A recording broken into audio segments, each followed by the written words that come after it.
In this tutorial, I am going to show you how to change and customize the RSI indicator in TradingView so you can match it to your trading strategy. Don't forget to like and subscribe.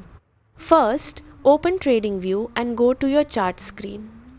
Once you're inside, click on Indicators at the top of the chart and search for RSI, then add it to your chart.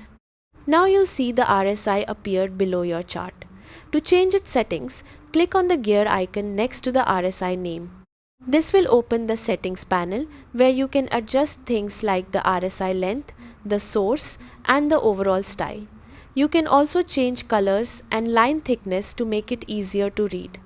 After making your changes, click OK and your RSI will update instantly on the chart.